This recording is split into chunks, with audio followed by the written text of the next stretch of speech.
Everybody, take two. Um, Going outside the box with your curriculum. We're having some technical difficulties. I want to bring a friend in to talk about something that had occurred in her homeschool this week, a member of this group, and my suggestions for going outside the box. So one of the things that Master Books encourages families to step outside the box when it comes to using the curriculum to meet the needs of your student. Not being a slave of the curriculum, but going outside the box, using the curriculum and tailoring it to meet the needs of your student. And I, we really want people to be creative in the way that and innovative in the way that they approach their homeschool. And so in the moms group this week, there was a request or a post that came in of somebody who is doing writing strands, and their student hates to write. And so we gave a suggestion, and that story played out. If we can bring her in, I want to, her and her daughter, because I think there's kind of a happy ending to it, but there's also a good illustration for the rest of us to learn. So I wish this was going a little smoother on our side, but when it comes to education, so many of us, okay, I see Vicky is here. Here we go. Can I add? Yes. I'm going to add Vicky. Okay, it says it's adding. And we'll hope that it does.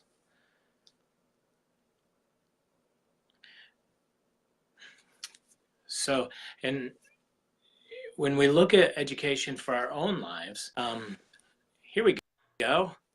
Are you able to see me? Awesome. Awesome. Yes. There we go. Photobomb. Yeah, photo bomb. Oh, good. Thank you. I'm glad I got you guys on. So how are you today? Great. Yeah. So, Say hi. Hi. so I have Vicky. I have, is it Olivia? Olivia. Yeah. And this who is else? Declan. What is it? Declan. How do you spell Declan. Declan? Declan. And next. That's an interesting name. Where's that name from? It's Irish. Irish. Iris. Mm-hmm. No. It's Irish origin. No. That's Again. We just did the DNA testing, and it turned out that I didn't know, I had all this Irish, and back to some guy who kept hostages. So that's all I know. Oh no. So We're traced back to royalty of England. oh, that's awesome. Okay, so Vicky, can you tell us a little bit about the backstory about the video and kind of your post, the original post? Well, I posted because I was concerned that my daughter was not showing any interest in writing. And she likes to read, but as far as putting her thoughts down on paper into words, she was really struggling with that. And we're using writing strands, and I love it. We were just having trouble, like you said, thinking outside the box, figuring out a way to get her interested in writing. So you commented that, you said, what does she like? And I said, well, she of course loves to read her Bible. She loves Legos and stop motion. And you suggested I allow her to do a stop motion for her assignment. And when I told her that was her assignment, she said, I've never been more excited to do a writing assignment. So the assignment in Writing Strands was to read in the Bible the story of Jacob and Esau, and to act like a reporter as if she was there and share her experience of what she saw. So I told her instead of just writing as a reporter, that she could do a script and do a stop motion on it. So that's what she did. Took her about a week to a little photo bomber again. You need to stop. Took her about a week to put it together as she was working on her other school subjects as well. But it takes a lot of work, a lot of patience, But the great thing about this is I was able to take her particular learning style, because all children have different learning styles, and when you can learn what their learning style is, and that's the great thing about homeschooling, is instead of a classroom full of 30 children with all different learning styles, you can take your children's specific learning styles and edit your curriculum, take the curriculum of master books and then get creative. And as you say, think outside the box so the students can learn in a way that they understand and makes it real for them. Yeah. A lot of times we think that our children aren't motivated, but when I see that it took, how many slides, Olivia? It was 1,900 slides. How many slides?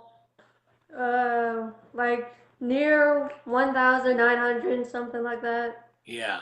So you actually had to set up the scene for 1,900 plus all the script, the voiceover, right? And then you had to edit it all.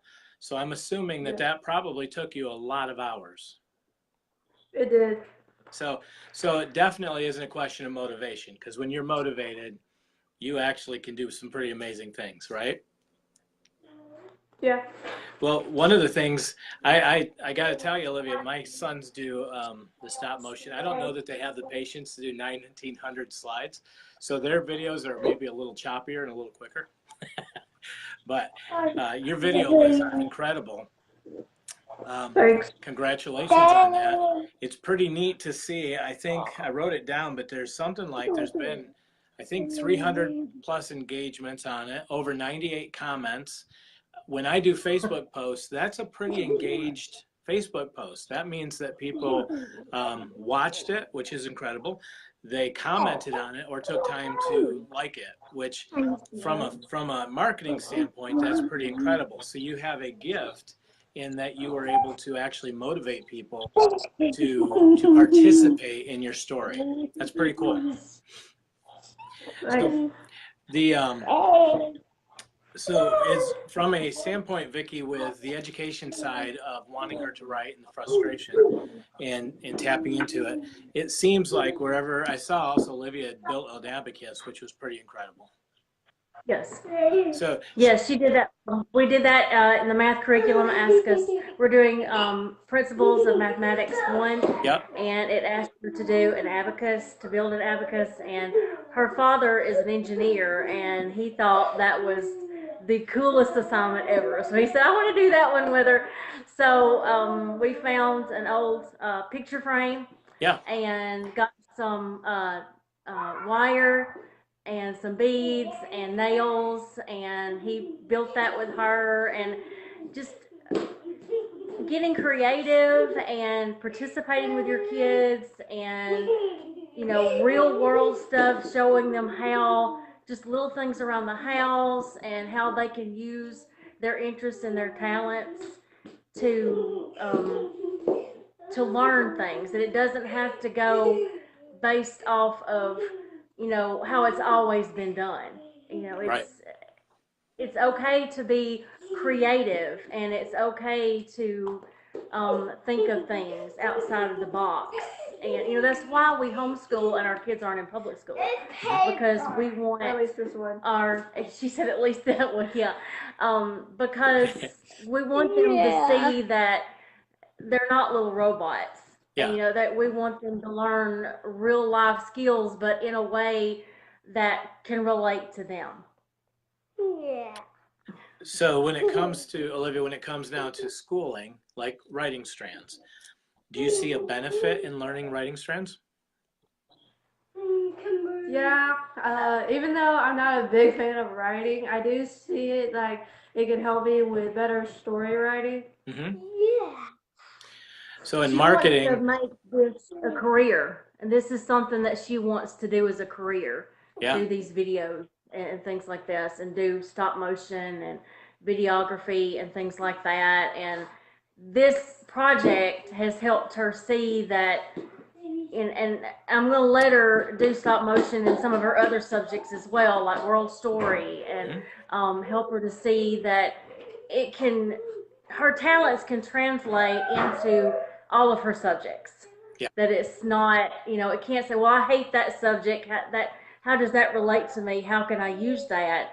But if we take her likes and her interests and her talents and apply it to that subject as well, then she can see the benefit of learning it. Right. Yeah, being able to tailor the education to the individual gifts, talents, and interests of the student. And the interest can change, right? Next year it could be a different interest. But I've been homeschooling her. She's 14 now, and we've homeschooled from the beginning. And she's a very different person now, learning wise, than she was when she was 5 years old. Right. A little photo bomber again. But so it's a yearly thing. Declan, please stop. It's a yearly thing to have to, you just have to revamp and reevaluate each year to see how, as that child grows, their personality changes, their learning styles may change. So that's why it's good to involve them right. in the planning of their education, and don't just say, okay, well, this is what I want them to do. This is what I think they should do. Look at their interests and their likes and how they learn at that moment. And I have a degree in education, and one of the things they taught me was the importance of teaching by their learning styles. And so each year I look at her particular learning styles and what is interesting to her at that time. And she helps me in picking the curriculum, picking the subjects from master books, what I want to do the next year, what is she interested in. And if they're not, everything is important. I mean, there are too many things in the world to learn everything. Right. So, she looks at what is she interested in, what does she want to learn, and the things that she needs to learn that she might not be as interested in, like the writing. We can take things like with writing Strands and thinking outside the box with the stop motion to get her interest up more and help her see the importance right. of learning that. Yeah, well, I think one of the challenges that we have in homeschooling is a lot of times people measure us by the same academic standards as public school. Which means we have standardized testing, we have, what's the ACT, SAT scores, what are they going to be able for college entrance, all of those things. And so we kind of get caught into the flow of that, as opposed to really stepping back and saying, am I really preparing my student for life by this? Is this really something that is going to help them down the road? And giving ourselves that permission to do that. That's a real big obstacle to, for some people, especially to color outside the lines, to throw away the box and say, we're just going to stop school for a moment and you're going to do this project. And if you enjoy this, we're going to enjoy this moment together. So, yeah. And I know a lot of people probably get a lot of grief. Like you were saying, it's so true. People saying, trying to compare your children that are homeschooled to children that are in the public school. And I get asked by family and friends, well, what is she doing now? Is she learning what they're learning? Is she going to be able to do this? And it's hard for me as a parent, especially me coming from a public school background myself, to not compare. And I have to remind myself on a daily basis that I don't need to do that. That I need to focus on her skills, her abilities, and the important thing is not that she's able to spit facts back to me. Right. It's that she learns to be a lifelong learner and that she knows how to learn. And that way, for the rest of her life, if there's something she doesn't know how to do, that she doesn't understand, she knows how to get that information, how to find that information, and how to use her talents and her skills to do that. And so, and to encourage her that, she can do anything that she wants to do as long as she puts her mind to it. Right. She can do it. She can do anything. We have so much access to knowledge. I mean, I can grab my phone and say, when did Columbus set foot in America, and have an answer immediately. how I learn from those lessons, how I abstract information, use that information in my life, communicate those ideas. I think that's the big challenge that we have to prepare our students for. The education system that we're dealing with right now was built on an education system where everything you could get in a textbook, you basically had to carry here for the rest of your life to make you successful. And for the last 20 years, I've told people, give me 24 hours and I'll be an expert in anything. I may not be perfect at it, but if I'll pull an all-nighter and I'll come to work the next day and I will be an expert in how to make a video, maybe not how to run Facebook necessarily, but how to run a video or do almost anything. And so knowledge and skills, we can pick those up really easy. It's some of the harder skills, critical thinking, problem solving, and communication is key. So kudos to, I'm happy, I was really excited to see the outcome of the project, but I was, even if it wasn't as perfect as I think it is, I was excited to see that Olivia was excited about doing a project, and suddenly the school meant something. That was what excited me about the project was, I mean, it turned out, I mean, I've seen some of her videos before. She's done others, but when I watched this one, it just blew me away. I was just so impressed. But what excited me was, like you said, the excitement that I saw in her when I gave her that assignment.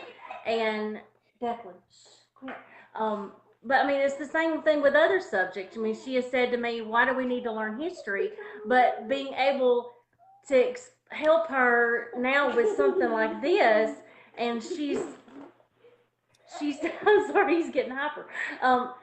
Being able to show her the importance of history and learning about our past through using these skills and talents, she's getting excited about even history and about writing and about things that she wouldn't have been interested in before if I had done it the traditional way. Yep. And I loved also seeing your excitement and like it's watching the group show love to you and Olivia for the video and seeing your excitement. And to me, it's such a cycle. We get so frustrated with our kids because we want them to kind of just, do what they're supposed to do the 5 pages in the book and let's just get through this. But when you have that sweet moment where it all works and, it is a mom win. It is a homeschool win. And it reminds you that it's all worth it. When you have days where you go, am I doing the right thing? Did I make the right decision to homeschool my child? And then with something like, and you have those frustrating days, but when you have moments like this, God reminds you that it was all worthwhile, that we did, what we felt Him calling us to do. It was right. Yeah. That we are doing the right thing, and that, we can do anything with Christ, and He helps us get through these days, even the frustrating ones. And He shows us through His Word and through groups like this that encourage us and show us moms that, don't worry about what other people say. You do what God has called you to do.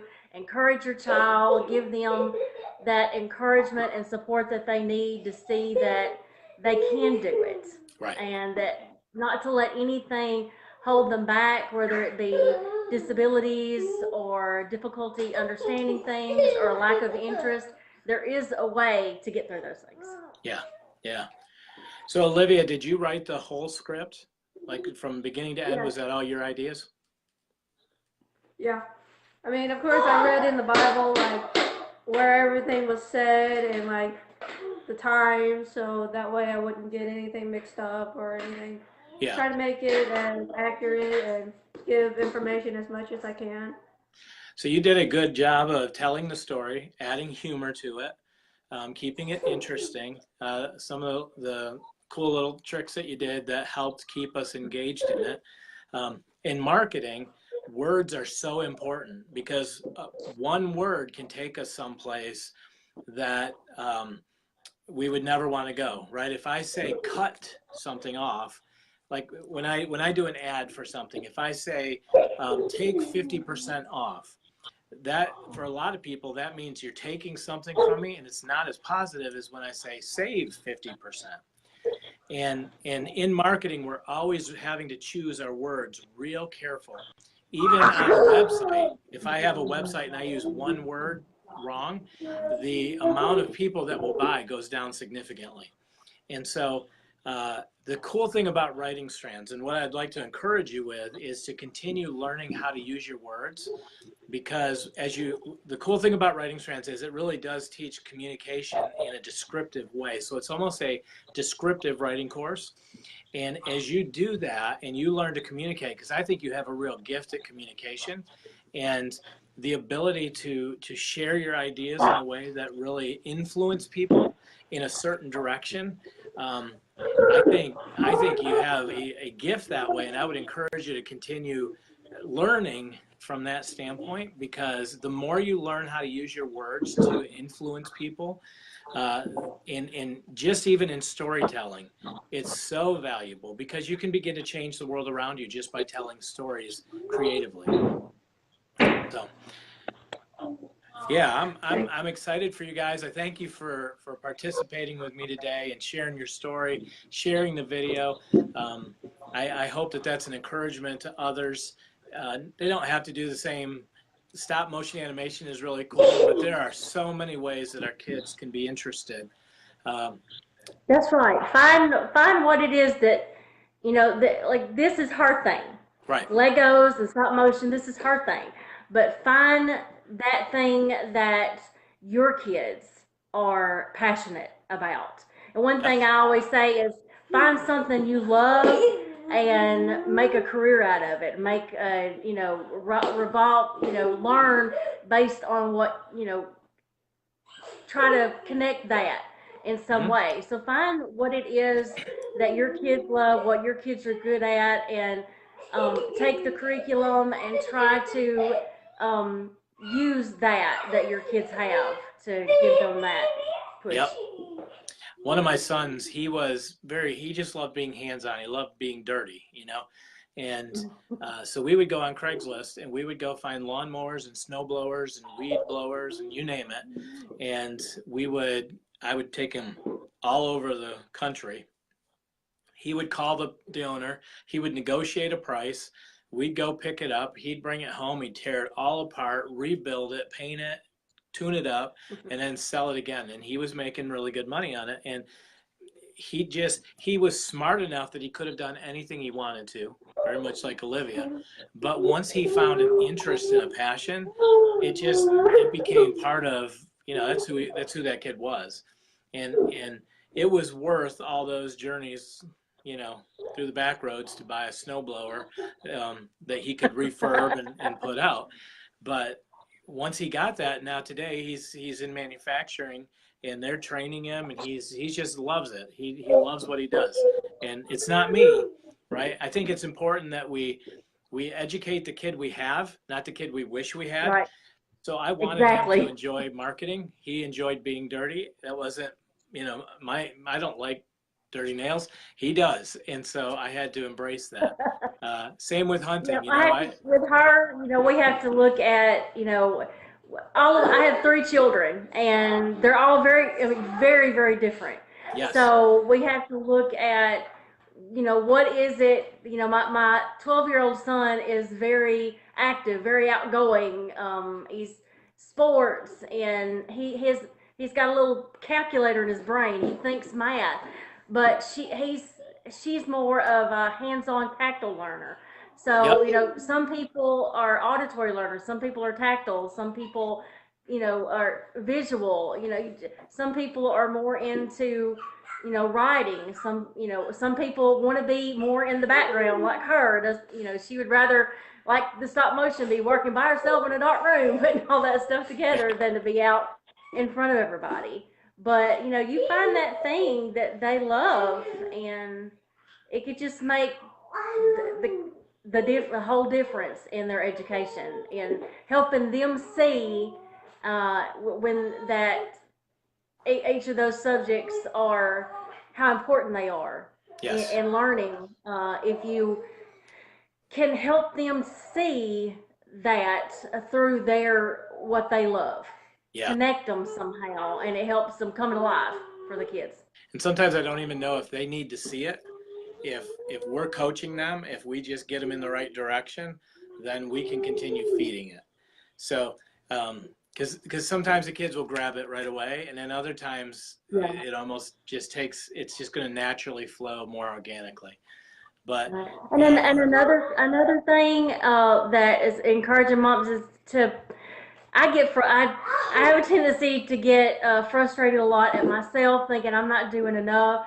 Your frustration can carry over into the kids, and if you show them, if you're try to be positive, try to show them that encouragement, saying that you can do it. I know you can.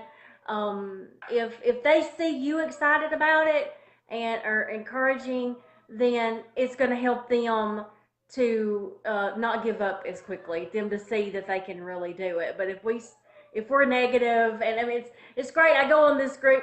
This is where I vent and where I share and try to get ideas and encouragement, and I love that. But then we can come back and say, okay, Lord, I can do this. Help me to be what my child needs today, and encourage them and show them that they can do anything. Yep. Yeah, we get what we lead, as much as we like or don't like that. And our attitude is contagious to our families. And so if we want them to be excited about the education, we have to be there first. And sometimes I got to go be by myself to get there and then come back. So yes. Olivia, do you like school? Yeah, is that a trick question? That is a trick question. Okay.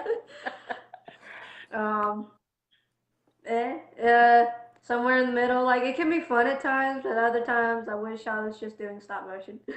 Yeah. If she could do stop motion all the time, she would be happy. Well, so I'm trying to find other ways to incorporate that into the curriculum so that she still gets to do that. We can't do that every week because we would get way behind in our studies. But occasionally, with an assignment, I can throw in a stop motion to kind of give her a break from the constant reading and just writing, her insights on what she's read, and it helps give her a little bit of motivation. Yeah, and that helps her to see that we can't always do exactly what we want to do when we want to do it. There are some things that we just, have to study and learn, but some fun things can be thrown in there too. Yeah. Well, if it's any consolation, I hated school, and I still hate school, but I do like learning, and I've always loved learning, and I would have learned more if it hadn't been for school. But so if I can get her to understand, this isn't school, this is just learning how to learn. It is, and everything that you're learning right now is so valuable, right? Especially where you are, like in principles of mathematics, the application of math, especially from a biblical worldview, so valuable, because pretty soon, like, you set up a YouTube channel. If you continue growing that YouTube channel, you start to have to worry about things like impressions, certain ratios, certain times. There's a lot of math that begins to go into marketing as you analyze the analytics. And that was stuff I didn't get in school, but I've had to teach myself after the fact now that I'm actually having to apply it. And so in math, just understanding that, or the finances of books. In the writing and learning communication, that's so important. With history is so important because the lessons you learn, the stories from the lessons, give you so much information to continue feeding that back. And then the other thing that I would say is, like with science, stop motion animation has so much science. I mean, because it's smoke and mirrors, right, Olivia? You're playing games with people's eyes. There was only 1,900 pictures, but it was 3 minutes of video because the eye can't see the transitions. So, I mean, there's like all kinds of lessons to be learned to make you better at your craft. So and for those of us who don't enjoy all the math, if we make enough money doing what we really love, then we hire people who do enjoy math to work for us. Exactly.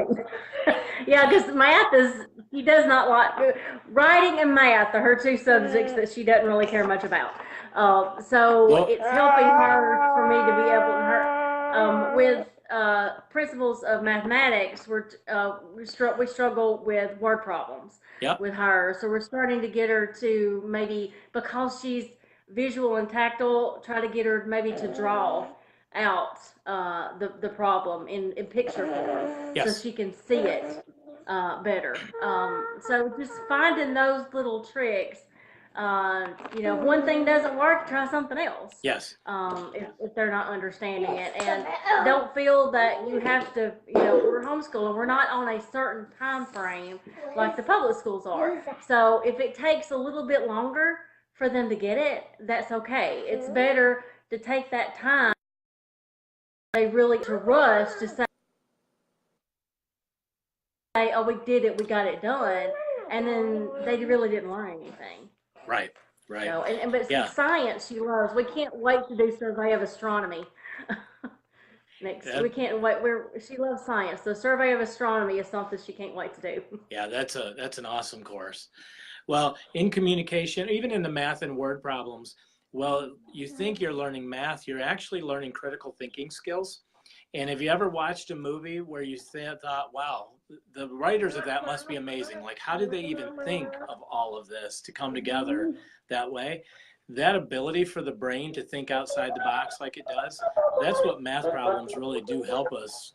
It helps our brain. It trains our brains to actually do some critical thinking and stuff. So even though some of it doesn't seem to be making sense today, I think it all has a place. It's just we don't always understand that place.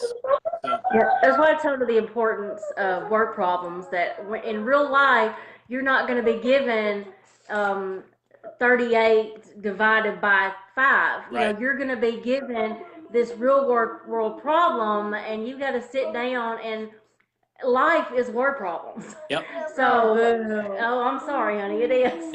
Life is made of word problems. So you have to look at the situation just like in the word problem. So she hates them, but I try to do word problems to help her do what you said, that critical thinking, to be able to take the pieces apart. And where we struggle is when it's multiple steps. If it's just one step, she can get it. But if it takes 2 or 3 steps to get there, which is what real life is, Yep. there are multiple things you have to consider to get to that final destination. But even though we struggle with that now, she's only in 8th grade. We think that some people think, my child has got to get it right now. If they don't get it right now, then they're doomed for the rest of their life. That's not true. Right. They're going to get it. They're going to, you've got, you've got elementary school, you've got middle school, you've got high school. There's plenty of time for them to grasp that concept. You just keep practicing and keep showing them and keep, with the repetitive, just keep doing that, and they will get it eventually. Yeah. Well, it's not always easy having to adapt to school, but all of life really is learning one way or another. And so it's a good habit to learn how to learn. And I'm happy for you guys. So good. Well, thank you. Thanks for inviting us. Yeah, well, thank you for being on, and we were excited to see your video. I look forward to seeing more in the future. I told you, if you do a clip for me on using Masterbook's curriculum, I'll be sure to use that and promote it. Okay. So, Okay. well, thank you guys. Olivia, congratulations. I think you did an awesome job, and I look forward to seeing more from you in the future. Someday when you stand in front of, the academy and you're giving your speech, remember all of us. We'd appreciate that. So be sure to give Masterbooks a shout out at that time. That was a part of your success. All right. So, It all thank started with Masterbook. Yeah. Well, thank you guys. We appreciate being part of the group, and we appreciate your testimony and story. And we just pray you have a blessed day. Thanks. You too. Yep, Bye, everybody. And thank you, everybody. Bye-bye.